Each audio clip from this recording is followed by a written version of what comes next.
This is Carly Walton, and you are listening to the Modern Music Teachers Podcast.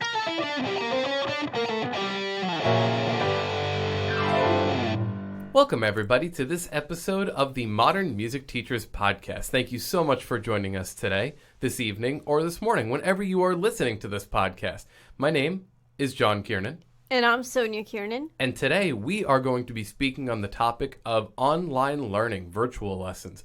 This is a topic that in this current climate in 2020, we're in May 1st right now, but we are really all as teachers, I think, generally transitioning over to virtual lessons, online lessons. We've been doing this now for about a month or so. We know a lot of our fellow teachers and faculty have been doing this as well. So we're going to talk a little bit about some of the different challenges that have come up, some of the different opportunities, and some of the really cool stories that have come out with it. And we're going to be speaking with Carly Walton also, who's probably one of the leaders right now in online learning and delivering that education to teachers. So stay tuned for that a little bit later in the episode. But let's just get started on the conversation here. I am really excited to talk about this because this has been something that within the guitar industry, I think has been going on for a little bit of time now, the online lessons. But I'd love to get your perspective first. How are you enjoying these online lessons? Or what do you think of these online lessons, I should ask?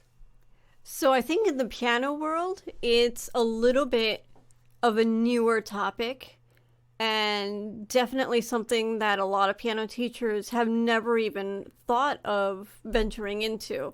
I know with the guitar community, especially at your level with master classes with different, guitarists around the world and musicians that are in different locations, it's more of a common practice. And especially since you have that recording background as well. But at least in the classical piano community, it's something we just had to jump right into. And it's something that a lot of teachers were...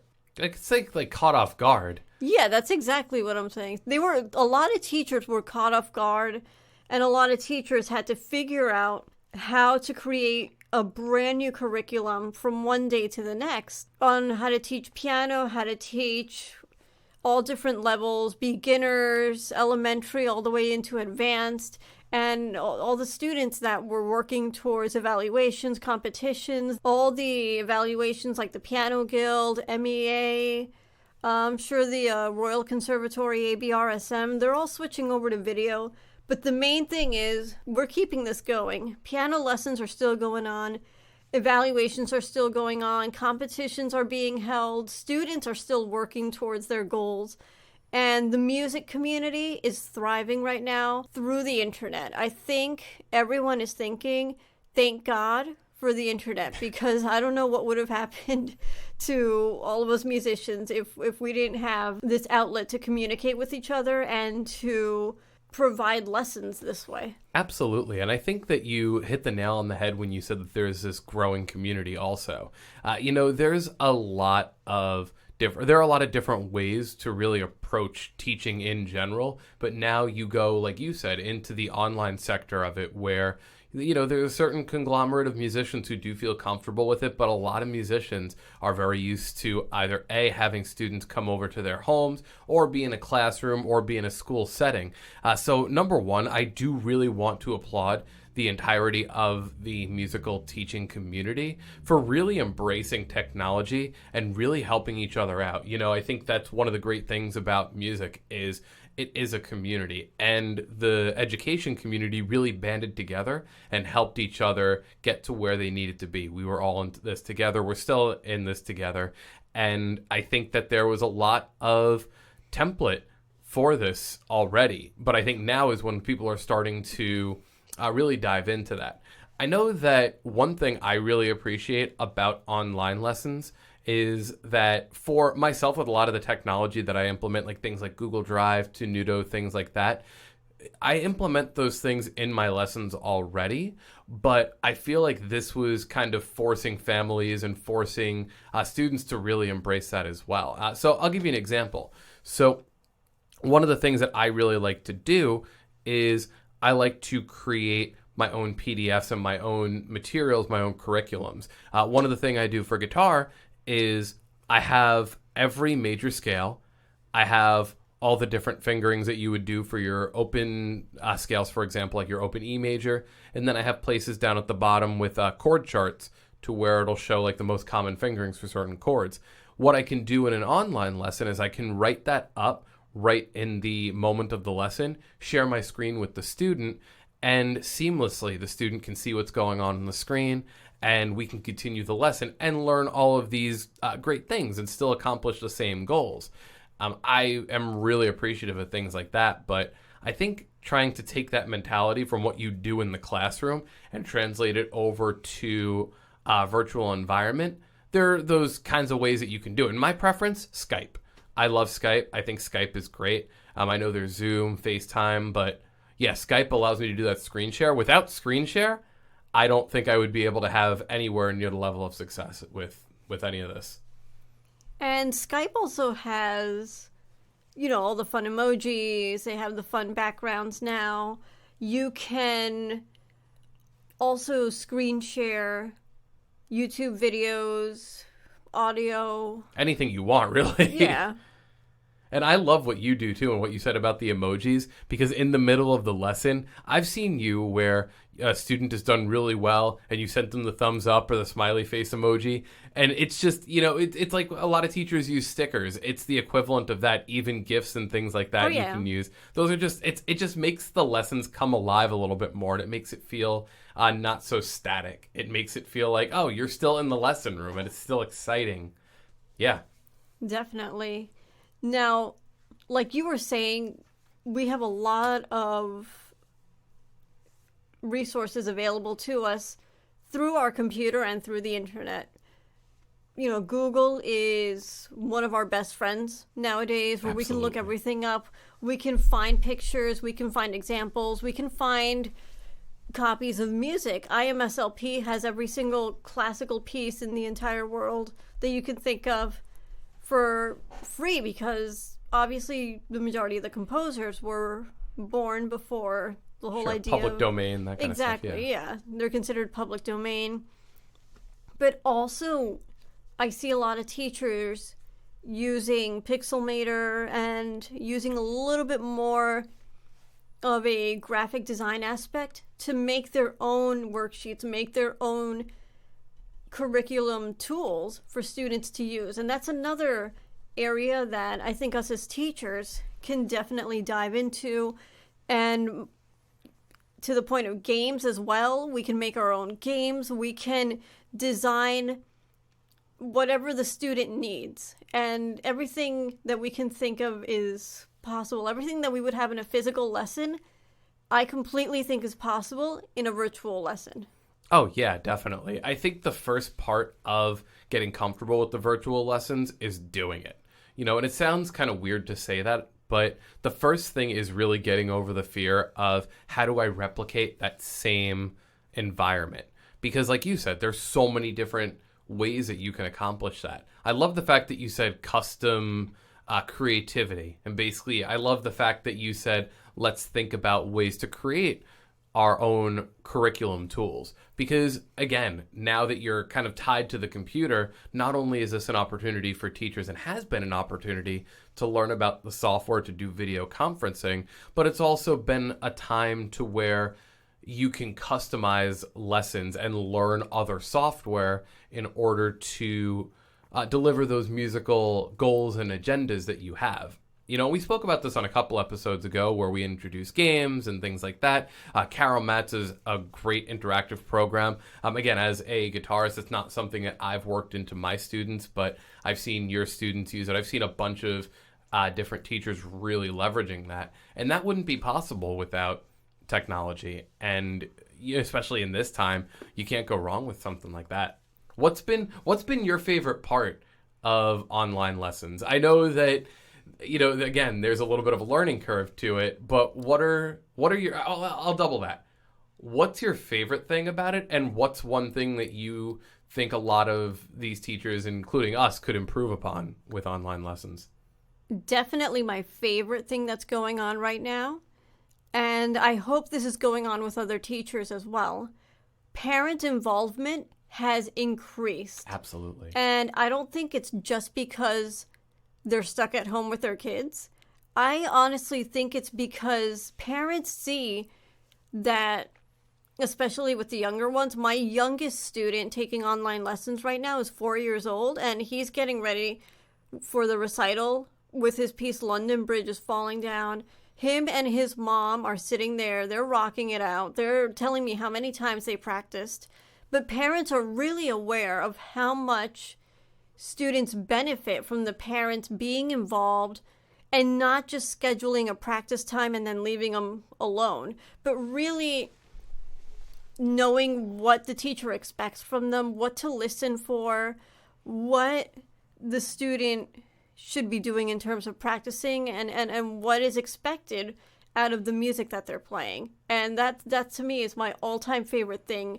And my communication with parents has doubled. They're texting me, I'm sending them video examples, I'm sending them pictures, they're sending me pictures. What does this mean? What is this note? How does this go again? How does this rhythm go again? And students are benefiting from it. And I think it's something that I hope sticks with parents, because the more parents are involved, the more the student's going to learn. It's like this little triangle. And if you could see me, I'm kind of drawing a triangle in the air. She is. I can attest to that. But student is at the top, and at the bottom, let's say bottom left-hand side, teacher, other hand, right-hand side on the bottom, parent. And that's really how a student benefits the most. The teacher guides them, the parent encourages them, helps them along. Because even with schoolwork, your parents always help you out. Well, my parents did anyway. Yeah, mine too. You know, parents helps kids to read, they help them with math. And I think parent involvement should be in the music department as well. Absolutely. And we're going to park there for a second, because the communication piece with families has been crucial and has definitely not gone unnoticed. One thing I've started doing with my students also is asking the families to record their student or record their kid playing the piece and send it to me, let's say midweek. Or if they're a bi-weekly student, send it, whatever the case may be.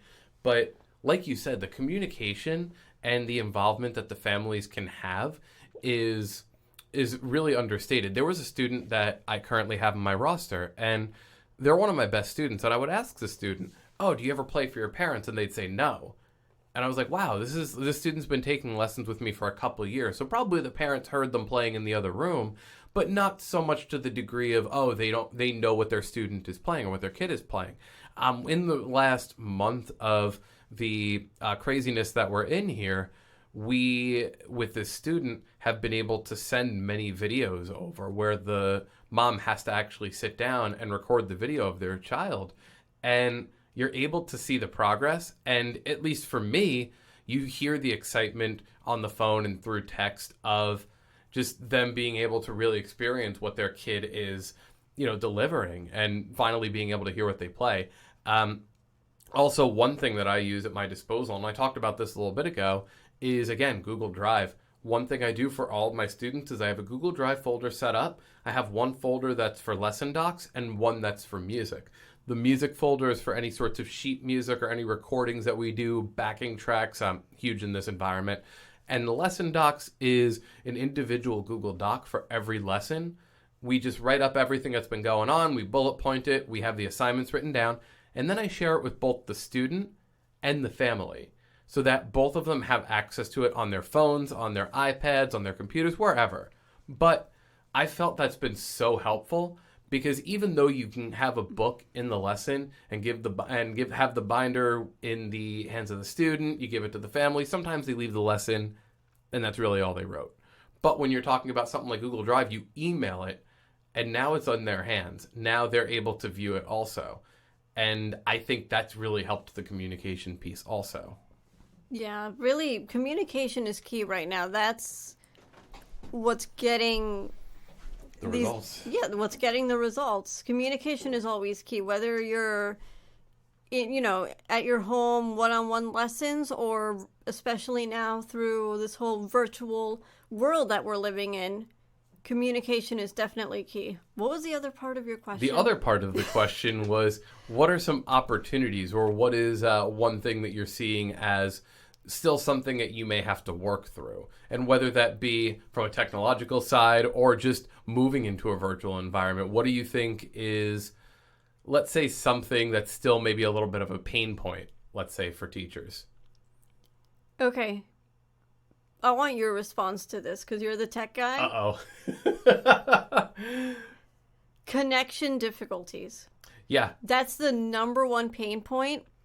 Whenever there's connection issues where the video freezes or there's poor connection because of weather or whatever the reason is, that's the number one issue that's coming up with virtual lessons for me anyway. And I think a lot of other teachers, especially in more remote areas, I'm sure they're having issues with that. I'd agree with that. Yeah, I'm grateful to say that in the majority of my lessons, for online lessons, I really haven't had much in the way of connection issues, but I won't say they don't exist. Absolutely not.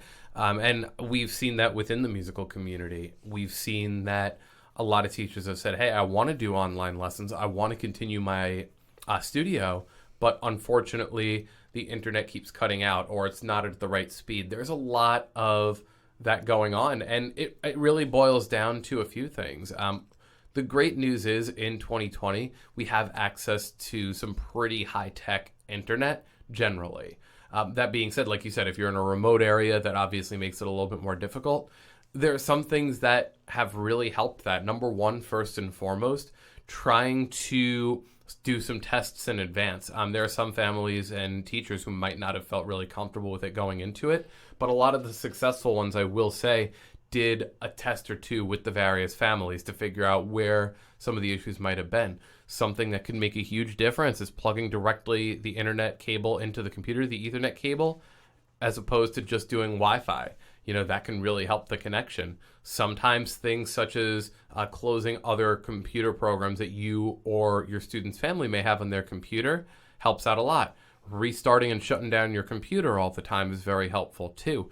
There's a lot of small things that a family and a teacher can do to really try to create the best kind of connectivity possible. Also, one thing that's a small tip that I will always put out there, always try, if you have a lot of devices that are connected to the internet at once, which we don't think about day to day, but think about it. If you come home and you have an iPhone, you have a computer, maybe you have another computer, maybe you have an Apple TV, things like that. But anything that connects to your Wi-Fi router, try to turn one or two of them off or put them on LTE during the lesson, because that's one less thing that that you have to worry about being connected to your hotspot or to your Wi-Fi router. So that's definitely something that can help also. But yeah, it's absolutely, technology at the end of the day is technology. So there will always be those downtrends. One thing that I will say that's been really cool to see in those moments, though, is that families seem very receptive into trying to either figure out what the issue is or, in the worst case scenario, reschedule a lesson. Like, there hasn't been much pushback on that at all. And I think there were families that might have been resistant in general to doing online lessons, but I think as time goes on, they're starting to see that if that's the only hiccup, everything else can stay pretty consistent. Definitely. Yeah, the online lessons have been really, just in terms of being able to continue doing lessons, I think that online lessons can't be understated. And like you said at the top of the conversation here, within the guitar industry, we have a lot of well-known guitarists who have transitioned to online lessons solely and can teach students from all over the world. I think that's really special. Usually what happens is that teacher goes towards, usually the student seeks out that teacher for lesson. So it's very much artist to student in a way, or someone that you really look up to and admire. But I think this has really kind of been the impetus to make all of the teaching that goes on in the music world not just, okay, here's an artist that you really like, let's learn. It's now saying, anyone from any age and any teacher from any musical background can continue to deliver a great musical experience. One thing that I do like that's going to come up in our interview here in a couple is that because these lessons are online, if you are running a private studio, you have the ability to schedule lessons around your convenience, around your leisure, and the family's convenience and leisure. You open up a little bit more time now, and I think that's a really powerful point, too, to bring up. Oh, definitely. Schedules, I think, are a lot more flexible now, not only because of the fact that a lot of activities have been canceled and a lot of sports have been canceled, but also due to the fact that there is that convenience of being at home and being able to just step to the next room and proceed with the lesson right there. Oh, yeah, definitely. And this is not just for piano. This is, with our music school that my wife and I own and run, we are having our vocal teachers, our drum teacher, piano teachers, guitar teachers. All the teachers have really embraced it and figured out the way to make it work best for their environment. With piano, the way that you set up the camera could be a little bit different than you do with guitar. For guitar, I like to have it facing straight on to where you can see my picking hand and my fretting hand and really be able to see that. And I ask the students and the families to set the camera up as well that way. What are some tips and tricks that you've done to really angle the camera in a really good way? Like, what are some things that you could give advice on? We'll definitely have, you want the camera to where you can see the keys and the student's hand. A more elevated, angled angle, I guess it would be. The angled angle. Yeah, the angled angle. The elevated, angled angle. Looking down into the keys where you can see the student's hands moving, what finger numbers they're using. That ideally is the best. But everything from, your what are those called? The thing over there? Oh, the tripod. Yeah, everything from a tripod that's used to hold up a camera or an iPhone or an iPad to stacking a bunch of books on a chair and having it face the piano. You get creative, but you definitely, the more you can see visually in terms of how the hands move and all the keys that are on the piano, that's the best view that you want to have. That's where you can see exactly what the student is doing, and you can effectively teach from there and give corrections. Yeah, you can basically make sure that you have the best angle possible. And I think this also goes into the lesson of using more descriptive language too. As teachers, we want to be as descriptive as possible. We want to be as directive as possible. And that should translate over into what you expect the angle to look like from your students and the angle that the angle that you use on your technology as well. I think one of the funniest things was for our school, someone posted an Instagram story of their setup, and one of our teachers was saying, oh, the student's doing great. And when you see the Instagram story, you see just like this fuzzy little chair with a bunch of books holding up an iPad. And it's just like the coolest like corner of the room with a piano set up. And just like, I don't know, I just thought it was like a really innovative way. And it went to show that you don't need the craziest technology. You don't need the craziest tripod. You can just, like you said, if you don't have access to any of those tools, a stack of books, or just really figuring out the way to get the camera angle, you can do it. Oh, And, definitely. Inspire the families, inspire each other to do it. I think there's a lot to be said for that. Yeah, this is a crazy part of history that we're living through. And I think teachers, all teachers, but whether it's music teachers or elementary, high school teachers, we've been taking the bulls by the horns and jumping right in there and making sure our students keep getting the education that they've been working hard to do for, throughout the school year. And I'm grateful that we have all of this technology at our hands, and it's possible. It's definitely possible. Online lessons are possible. Recitals are being done. Competitions are being done. We can keep the music going, and we can keep the education going for our students. It's something that I was nervous about at first, but I eventually got excited about it. I eventually got excited about creating this online curriculum and getting to connect with my students through that medium and really just jump into this whole new world of teaching that I was unfamiliar with, but now has its own benefits.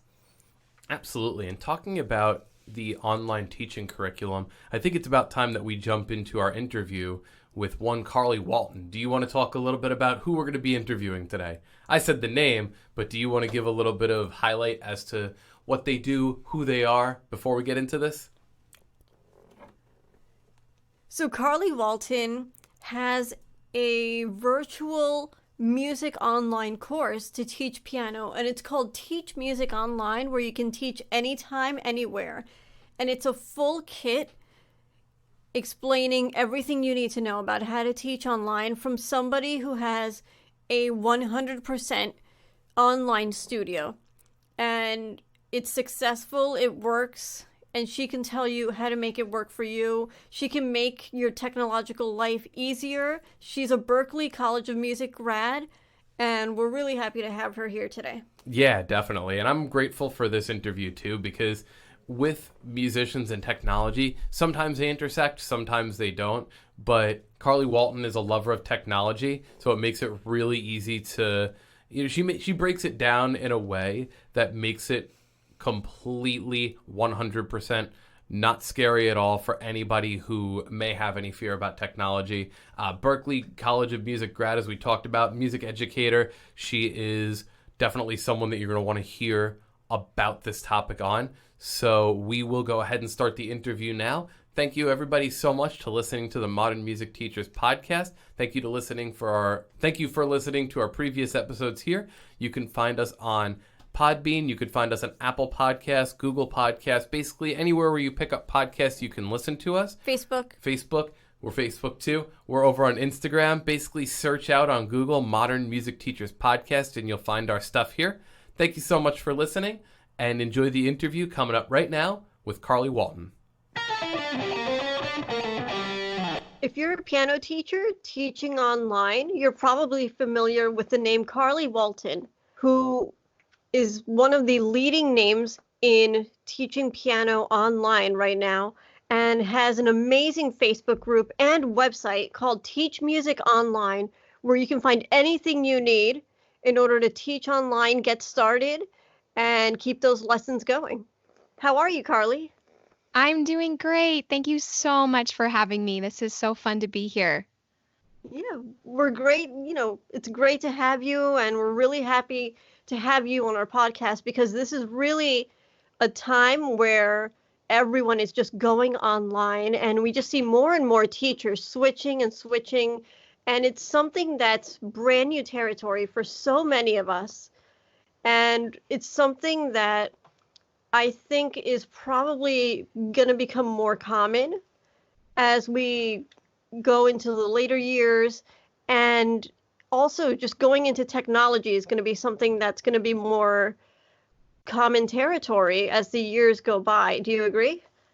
Oh, yes. I already felt that way 6 months ago when I created the course, but the past month has clearly shown teachers that online teaching is in the future for them. I think whether they really want it to be or not, it's something that everyone has kind of been forced into, but I think it's a great thing because I love online teaching.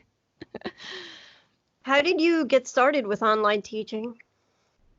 I started teaching online about 8 years ago. When I was in Arizona, I had a very full studio, and two of my students were moving to Texas, and I think I had heard something about online lessons through a website, and when they told me they were moving, I thought, this would be a really good opportunity for me to test out doing lessons on Skype. And I was good friends with this family. And so when I brought up the opportunity to continue working with them on Skype, the mom was just very excited about it and thought, well, that helps us. It's convenient and we don't have to find a new teacher. So I started teaching them online. And I will say the first month, like many teachers are experiencing right now, was hard. I think figuring out technology, figuring out positioning and how to communicate online, all of those things just take time. But that's really how I started, and immediately I saw the convenience for myself and for my students. I noticed that they were progressing. I noticed that I could still teach the methods that I taught when I was online. And so I slowly started getting more referrals for online lessons, and within about a year I had 20 online students, and then a few years later I switched to an exclusive online studio. Oh, wow. That's definitely not something that you hear nowadays, that a teacher teaching exclusively online.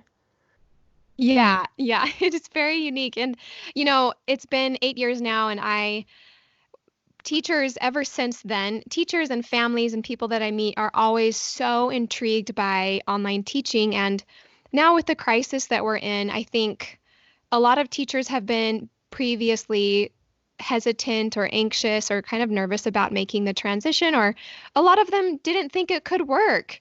And I've been so impressed with teachers diving in and just well, amazed that they're doing it and that they have the courage to do it, but also so delighted with the feedback I'm hearing from so many teachers who are saying, wow, it actually does work and my students are learning and it was fun.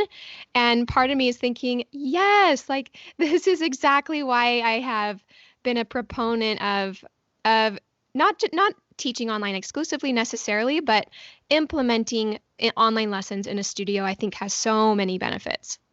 Of course. And I like how you brought up earlier too that there were students that, moved away and they wanted to continue lessons with you. And because of technology, you were able to really give that option to a lot of families. And I think even now you talk to some families who, let's say in this time period, are like, well, there's a little bit of resistance to online lessons at first with some people. But I think now, especially as of this, we're going to see this moving forward. When you're talking to different teachers who are now starting to implement online lessons into their curriculum, or let's say just make the transition in general, what kind of opportunities do you see, or what kind of challenges do you see when they're trying to take their current way of teaching or current methodologies and adapt them into a virtual environment? So sorry, you want to talk about the challenges or about the possibilities? Sure. So about some of the challenges first, and then we'll talk about some of the possibilities later. Okay. Yeah. The challenges initially a lot of teachers face is the tech. There's a lot of teachers who have been very traditional. They were trained traditionally, and that's how they have run their studio. They may have used an app here or there, but they don't even know like how to do online payment transactions or how to use an app online. Some of them have never used Zoom or Skype. And so I completely understand why that feels so overwhelming and so trying when they have to do it suddenly. And previous to the crisis, as I've coached teachers and trained teachers, I've trained them to make the transition gradually and first use online lessons for makeup lessons, and then use it if someone moves away, use it maybe when you're traveling, and then if you like it, teach online and go for it. Well, now the challenge is they don't have an option, and it's either lose their students for maybe the next 5 months or figure it out and teach online. And I just I can't imagine that feeling. I feel very grateful that I've already known how to teach online, but I think that's the biggest challenge is having to learn how to do it basically overnight raises a lot of concern and anxiety, especially with the tech. Oh, definitely.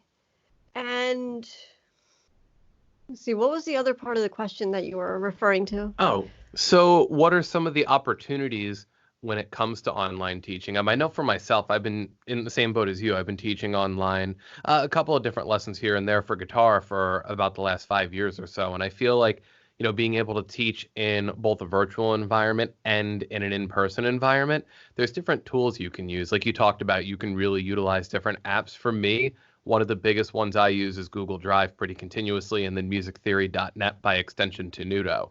And that's something we've implemented into our school here. But what are some of the opportunities you see for online teaching using some of the resources, let's say? There is so much out there. It can almost feel overwhelming when you start getting in these Facebook groups and hearing about all the possibilities. But I really think that as teachers gradually incorporate online lessons, they'll immediately see some of the benefits. So yes, having resources, I actually love Tenuto as well. I think it's an amazing app. I also feel that teachers with an online studio, they have so much flexibility. So, one of the main concerns with a teacher who teaches after school hours typically is they're limited to these hours from 3 p.m. to 7 p.m. and you can only fit so many students in during those hours. And then students have after school conflicts where they have sports and choir concerts and band concerts and things like that that really conflict throughout the year. With online lessons, I love having a little bit of a hybrid where your in-person students can switch temporarily to online lessons, and maybe they're taking on Saturday mornings and they don't have to come to your house, so it's super convenient for that month or 2 months. And so if a teacher is set up to teach online, which a lot of teachers right now are learning how, I really think it's going to benefit them moving forward, whether or not they're full-time online. Another amazing benefit and possibility is being able to market your studio around the world. And so if you live, let's say, in New York, you can market to students that live in California or Arizona, and they're 3 hours earlier than you. So you can really teach into the evening. You can teach until 11 p.m. and it would be a normal hour for them. Or you can even reach to students in different countries and in different time zones and expand your teaching time. I've had teachers reach out to me who say, hey, I really want to be at home with my kids when they're home from school, but I can't because I teach. I'd love to be able to build out my studio, so I'm teaching online during the day. So I work with them in figuring out how to market their studio to fill those other hours and really have more control over their studio. So those are just a couple of things. I could do a whole podcast on the possibilities. The next question I was going to get into is going into Carol Matz's interactive piano method and just that idea of virtual method books and more online interactive method books. Now, hers is the main one that I'm familiar with, but I really love that idea. I love that concept. And also, one thing that I've been noticing is also, accompaniment tracks and backing tracks that are starting to come with a lot of the songs that our students are learning. And one thing I would love to see is more virtual method books. Are there any other ones that you're familiar with, or do you think that that's going to start becoming a trend now with more people doing online lessons and more people using online resources and books? It's interesting. I feel that if the music world or the publishing world does not up their game in this neighborhood of creating digital resources, then students will move on. Like no one will buy Faber anymore, unfortunately, because there are so many up and coming resources for digital interactive methods for students and teachers. So Carol Matz is one of them. I love her stuff. She has some amazing resources that are online. Another really neat one is called SuperScore. It's an app and it's a digital library, but when you purchase the song or the book, it's a lot of books you're already familiar with. So Carol Matz's library is in there, and then there's some Alfred books in there, a couple of other well-known publishers have books in there. The music is called Fluid. So when you zoom in and out, the music actually adjusts with the iPad and then it plays along with you. So it's a MIDI connection. You can connect it to your keyboard and you can play along with it. It'll stop if you aren't playing the right note. So it actually won't progress if you aren't playing. It's amazing. I think it's incredible. And we will for sure see more of these coming out. And I just think that some publishing companies need to start getting some digital books out there. Even if they're not interactive, we just need more digital music. Oh, I completely agree. One of the main things that we do concentrate on in our school here in New Jersey is integrating technology. And even technology, even compositional programs like GarageBand and Logic Pro is something that we offer at our school where kids can learn to compose music and get more into a creative mindset through that online portal. And a lot of students, their device already has GarageBand in it, and they've been already toying around with it and kind of expressing that creative outlet that I think can be incorporated into a lot of our lessons nowadays. Oh, definitely. And we need to meet these students where they are. They're already using phones, they're already using iPads. They are so used to being never bored basically with this tech. And if we can find music apps, and just like you said, it's amazing to use GarageBand with our students and help them compose and learn how to be creative. If we can meet them there versus trying to bring them to a traditional mindset, you will still have those students that's wonderful to train classically and have all those traditional methods. But I'd say for the most part, students they love being creative. They love composition. They love jazz. They love chords. They love lead sheets. All of the things that I think as teachers we used to be. And I say we, I'm saying so I'm 31. My generation of Berklee College of Music students may have been hesitant to introduce to students at the elementary level or intermediate level. We can't be hesitant anymore because we've got to keep up with our students. And I think students are definitely responding to this whole integration of technology. They feel more connected with it. I see they get more excited about it because they're more familiar with it.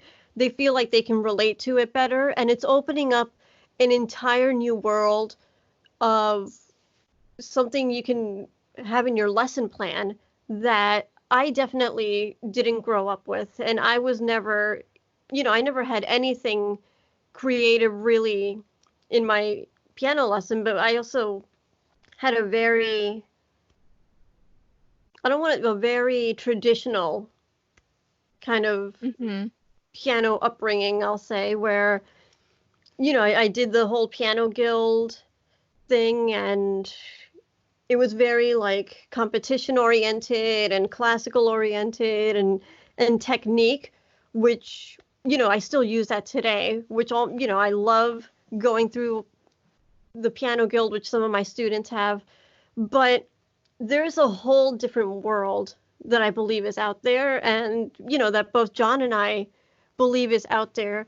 And when students get to combine their technique, their knowledge of music, their knowledge of music theory, and everything they learn in a lesson into that whole new technological world, I think that's when we really see students flourish and students open up, and the parents get to see a side of them also that they probably never knew existed. They probably, a lot of them are really surprised at what their what their kids come up with. We're surprised with what our students come up with.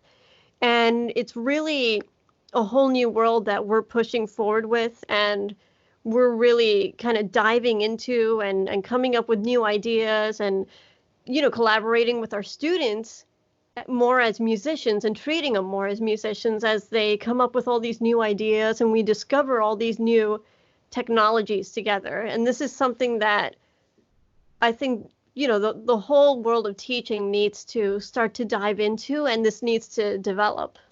I often Definitely. make Yeah, I definitely. oh sorry.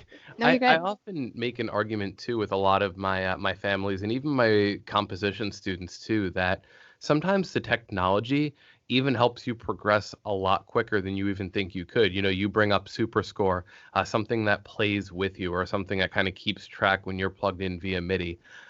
Something like Logic Pro, someone who can create some sort of amazing composition or create something with even just a few basic chords, do a lot of transposition, which if you break it down in theory can be a little bit advanced. But I think there is a lot of opportunity with technology to advance students even further sometimes where technique wise they may be further back by, let's say, a couple of years, but creatively or like really like kind of from an emotional side point of, oh my god, this is something really cool that I'm creating, it's able to push them further quicker. Definitely. And as I think of these teachers teaching online, there's a whole world of opportunity with using that tech. There's also another aspect of online teaching. that can be addressed as far as group classes and performances and recitals, Zoom makes it so easy to connect your students to one another. They don't have to leave their house. They don't have to schedule a few hours on a Saturday to drive to a recital venue. It's so convenient for families to get their students online and to attend a recital. Or I've heard of teachers, and I've done this myself, scheduling workshops on a Saturday, or I guess now we can do it any day really because so many kids are home from school. But doing a composition workshop on a Thursday morning, and maybe a student pays $10 for that. And a teacher, thinking of it financially, can make more from group classes and workshops than they might from one-on-one lessons. There's just so much opportunity for teachers, and I'd love to see them really take advantage of the tech, of the creativity, and really thinking outside the box. Like, what kind of music education can we share with our students? Am I really stuck in these method books? What if I didn't touch a method book for a whole lesson? What could I do with these students? What app could I use to help them learn their notes? Or could I get on to Nudo or to Nara or another T app and give them something that I wouldn't normally if I was staring at a Piano Adventures book? Oh, I completely agree. It's, exciting for the student to dive into, and it's been a really exciting journey for me and my husband John as well, as we just discover all these new ways to teach, all these new apps, all these new, games and worksheets that we have here. Kind of tracking back to how you mentioned group lessons. Now, how would you recommend, for a teacher to run a group class using online lessons? So technologically, is that a word? With the tech, it's just on Zoom. So you would schedule a meeting, or they would just log in or get into the meeting with your meeting ID. And with the Zoom, it's really amazing. You can mute everyone at the same time, and then students can raise their hand when they have something to say or share. With recitals and group classes, I will unmute one student at a time to have them perform or play. And as far as content inside of a group class, I will do a composition lesson. I'll send them materials before the lesson, and then they have everything printed out and ready to go. And so we can all be looking at the same material, the same lesson. I teach them a little bit and then give them time to work on it, to practice. And that's with all of them muted. And so I can hear them, but they can't, I guess, wait, if they're muted, I will unmute one of them at a time and listen to them playing.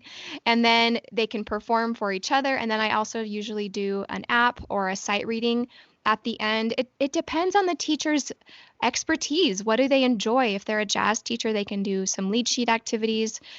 Or teachers can get outside of the box. There's so many educational materials online.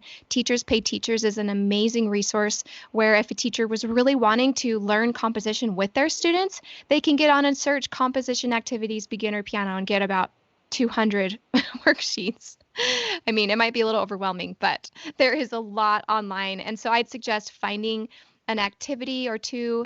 And another thing they could do is do group classes around holidays, which students really like to mix things up around the holidays. It kind of, if lessons are starting to feel mundane, it's a fun time to do a St. Patrick's Day lesson or a Halloween composition worksheet with a group class. What I did in my studio for a long time was the last week of every month was a group class.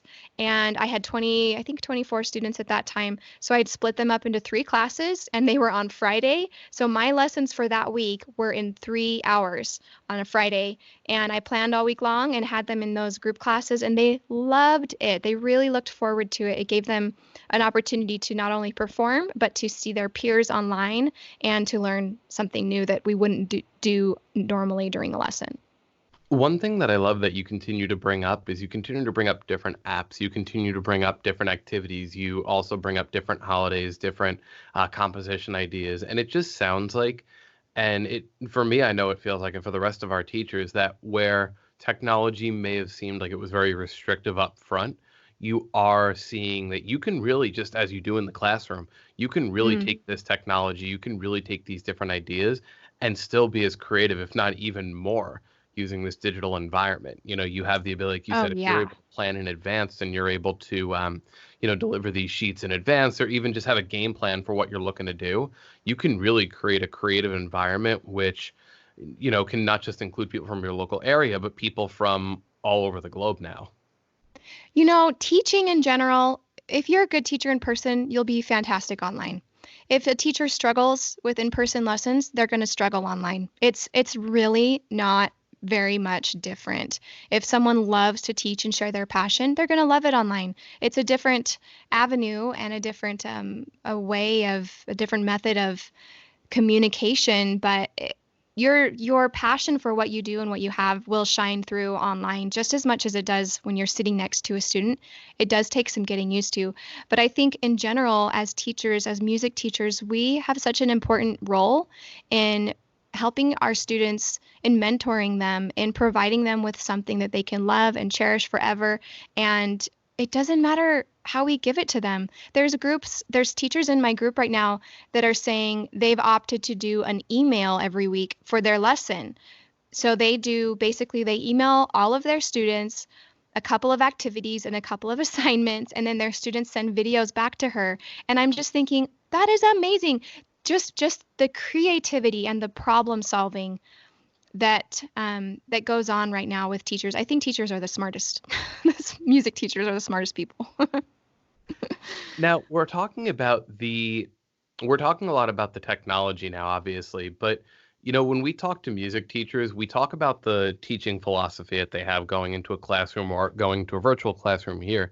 What are some of your teaching philosophies when it comes to teaching music? I think I mentioned a couple of them. I really just love helping students have a passion for music and catering a lesson or a class to these students and finding out what it is that makes them excited and gives them a little bit of joy. We're in a world right now that, not just right now, I'm talking about in the past, 5 years, students are bogged down by social media. They are bullied. They might be having problems in their home life or with siblings or parents. Like, we have no idea what they're going through. And I, as a teacher, just want to be a light in their lives and be happy and fun. And that's me coming from a place where I am a very strict teacher. I'm a very I push my students. I give them hard assignments. I expect a lot of them. And over the years, I've toned that down because I've realized what's more important is that they enjoy music versus grow as fast as I want them to. I think there is a healthy balance between those two. I've also taught in choral music. I've taught choral music in high school, and I've done K through 8 general music and keyboard classes. So I really love being in front of a class of students as well. I hope that communicates my philosophy okay, but I think it's always changing. Right now, it's really to help students step out of the world they're in and just have fun.